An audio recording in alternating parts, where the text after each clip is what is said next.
আগামী জাতীয় সংসদ নির্বাচন খুলনা ৫ আসনের 11 দলীয় ঐক্য জোটের জাতীয় সংসদ পদপ্রার্থী প্রাক্তন সংসদ সদস্য খুলনা সহ গোটা বাংলাদেশের প্রাণপ্রিয় জননেতা, আন্তর্জাতিক খ্যাতি সম্পন্ন বিশিষ্ট ইসলামিক চিন্তাবিদ, বাংলাদেশ জামাত ইসলামের সম্মানিত সেক্রেটারি জেনারেল জননেতা অধ্যাপক মিয়া গোলাম পরোয়ারের আজকের এই দাঁড়িপাল্লা কর্মী সভার সম্মানিত সভাপতি, মঞ্চে উপবিষ্ট আছেন জেলা, থানা, উপজেলা, ইউনিয়ন বিভিন্ন নেতৃবৃন্দ, উপস্থিত আছেন ১ নং আট্রাগিলাতলা ইউনিয়ন পরিষদের দাঁড়িপাল্লা পথিকের প্রাণ প্রিয় কর্মী এবং আমার মা ও বোনেরা, আসসালামু আলাইকুম রহমতুল্লাহি ওয়া বারাকাতুহু। আমরা সেই মহান রব্বুল আলামিনের দরবারে লাখো কোটি শুকরিয়া জ্ঞাপন করছি, যার অশেষ মেহেরবান প্রায় দীর্ঘ ১৭টি বছর পর ৫ই আগস্টের নতুন বাংলাদেশ সূচনা লগ্নে এদেশের গণতান্ত্রিক পর্যায়ে একটি অন্তর্বর্তীকালীন সরকারের মাধ্যমে আগামী ২০২৬ ১২ই ফেব্রুয়ারি যে নির্বাচন হতে যাচ্ছে, এই নির্বাচন গোটা বাংলাদেশের প্রতিটি জেলা, থানা, উপজেলা, গ্রামগঞ্জে একটি উৎসব মুখর পরিবেশের মধ্য দিয়ে এই নির্বাচন অনুষ্ঠিত হতে যাচ্ছে। প্রিয় এলাকাবাসী, আজকে আমি আমার আলোচনাকে সংক্ষিপ্ত করব, তবে আমি যেহেতু এই এলাকার সন্তান, গিলেতলার সন্তান, আট্রাগিলাতলা ইউনিয়নের সন্তান, আমার প্রিয় এলাকা, যেখানে আমার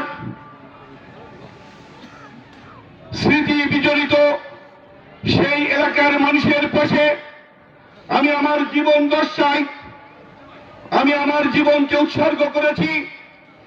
সেই ধারাবাহিকতায় আজকের আমরা এই আট্রাগিলাতলা ইউনিয়নবাসী অত্যন্ত গর্বিত যে আমরা একজন জাতীয় নেতা, আন্তর্জাতিক খ্যাতি সম্পন্ন একজন নেতাকে আমরা আমাদের এই খুলনা ৫ আসনে পেয়েছি।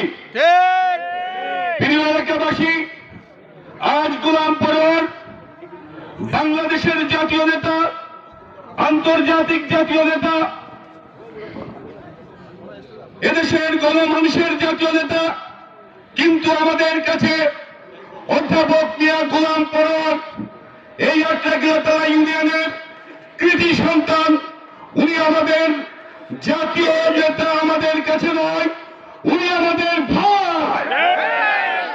আজকে এই মৌলিক পার্থক্যের জন্য দল মত নির্বিশেষে আগামী দিনে 12ই ফেব্রুয়ারি জাতীয় সংসদ নির্বাচনে ইনশাল্লাহ এই ফুলতলা ডুমুরিয়ার 18টি ইউনিয়নের মধ্যে 1 নং আট্রাগিলাতলা ইউনিয়ন হচ্ছে সবচেয়ে একটি গুরুত্বপূর্ণ ইউনিয়ন, ঠিক কিনা? যে ইউনিয়নে প্রায় 48,000 ভোটার, অন্যান্য 4-5টি ইউনিয়নের যে ভোটার অধ্যাপক মিয়া গোলাম পরোয়ারের নিজের ইউনিয়নে সেই ভোটার।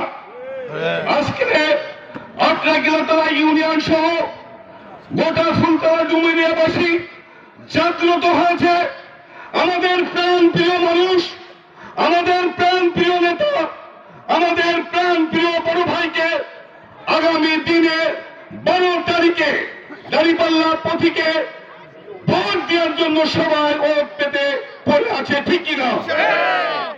প্রিয় মা বোনেরা, আমার এলাকাবাসী আজ আপনাদের কাছে আমি উদাত্ত কণ্ঠে আহ্বান করব, সেটি হচ্ছে আপনারা জানেন গত 2024 সালে আওয়ামী লীগ সরকারের আমলে একটি নির্বাচন হয়েছিল, যে নির্বাচনে আমি আওয়ামী রাজনীতির সাথে সম্পৃক্ত না হলেও আমরা সেদিন এই এলাকার মানুষ, আমাদের এই এলাকার একজন কৃতি সন্তান, ফুলতলা উপজেলা পরিষদের বারবার নির্বাচিত জননেতা অধ্যাপক জননেতা আলহাজ শেখ আকরাম হোসেনের পক্ষে আমরা কাজ করেছিলাম, ঠিক কিনা? কারণ আমরা সেদিন দেখেছি আকরাম হোসেন এবং তৎকালীন আওয়ামী মন্ত্রী নারায়ণ চন্দ্রের বিপক্ষে তিনি ইগল মার্কা প্রতীকে নির্বাচন করেছিল। আমরা সেদিন দল মত নির্বিশেষে আজ আমাদের ইউনিয়নবাসী, এলাকাবাসী স্বতঃস্ফূর্ত ভাবে তাকে ভোট দিয়েছিলাম, ঠিক কিনা? সেই নির্বাচন সে জয়ের মালা পড়লেও কুচক্র মহল তাকে পরাজিত করেছিল। আজকে আমি আমার এলাকার এই ইউনিয়নের 5 নং ওয়ার্ড সহ সবার কাছে উদাত্ত আহ্বান করব, আজকে আমাদের অধ্যাপক মিয়া গোলাম পরর আমাদের ভাই আজকে সে তার রাজনৈতিক কর্মশালায় আজকে বাংলাদেশ জামাত ইসলামের একটি বৃহত্তর দলের সেক্রেটারি হিসাবে দায়িত্ব পালন করছে। এটা আমরা গর্বিত, আমরা গর্বিত। এমন একজন মানুষের পাশে আমরা দাঁড়িপাল্লা প্রতীকে নির্বাচন করছি, ঠিক কিনা? প্রিয় এলাকাবাসী, আমি আমার বক্তব্যকে দীর্ঘায়িত করব না, শুধু এইটুকু বলবো, যেহেতু আমি ঢাকাতে থাকি, ঢাকা সহ সারা বাংলাদেশের মানুষ সেখানে অবস্থান করে, আর সারা বাংলাদেশের প্রতিটি জেলায়, প্রতিটি উপজেলায়, গ্রামগঞ্জে মুখরিত হচ্ছে আগামী 12 তারিখের প্রতীক্ষা আছে, যেদিন এই দাঁড়িপাল্লা প্রতীকে ভোট দিয়ে এদেশকে ইসলামী কোরআনের শাসন প্রতিষ্ঠিত করতে চায়, ঠিক কিনা? অথচ আমাদের প্রতিপক্ষ যে নির্বাচন করছে অধ্যাপক মিয়া গোলাম পরর তার বিপক্ষে, উনি হচ্ছেন ধানের শীষ প্রতীকের আলী আসগর নবী সাহেব। আপনার তাকে চেনেন কিনা? অনেকেই তাকে চেনেন না, আবার অনেকেই চেনেন। কিভাবে চেনেন? 2001 সালে উনি খুলনার আসন থেকে নির্বাচন করতে চেয়েছিলেন, কিন্তু তৎকালীন স্পিকার রাজ্জাক সাহেবকে সেই খুলনা 2 আসন প্রাক্তন প্রধানমন্ত্রী আমাদের শ্রদ্ধাভাজন বেগম খালেদা জিয়া স্পিকার রাজ্জাক সাহেবকে ওই আসনটি দিতে চেয়েছিল। অথচ আজকের বর্তমান বাংলাদেশ জাতীয়তাবাদের চেয়ারম্যান জনাব তারেক রহমান ওই নির্বাচনে উনি ওনার মায়ের সাথে বিতর্কিত করে আলী আসগর নবীকে উনি উপনির্বাচনে এই সিটে উনি নমিনেশন দিয়েছিলেন খুলনা 2, ঠিক কিনা? এর মূল কারণ ওই আলী আসগর নবী কোন রাজনৈতিক ব্যক্তিত্ব ছিলেন না, ওই আলী আসগর নবী ছিলেন হাওয়া বড়লোক ব্যবসায়িক সিন্ডিকেটের লিডার।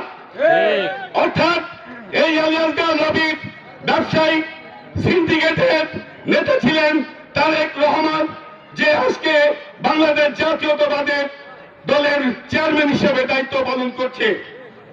আমাদের আজকে সারা বাংলাদেশের প্রতিটি মানুষের জিজ্ঞাসা যে হাওয়া ভবনের ব্যবসায়িক সিন্ডিকেট, চাঁদাবাজির সিন্ডিকেট, দুর্নীতির সিন্ডিকেট যে নেতৃত্ব দিয়েছে, সে কিভাবে এদেশের প্রধানমন্ত্রী হতে চায়?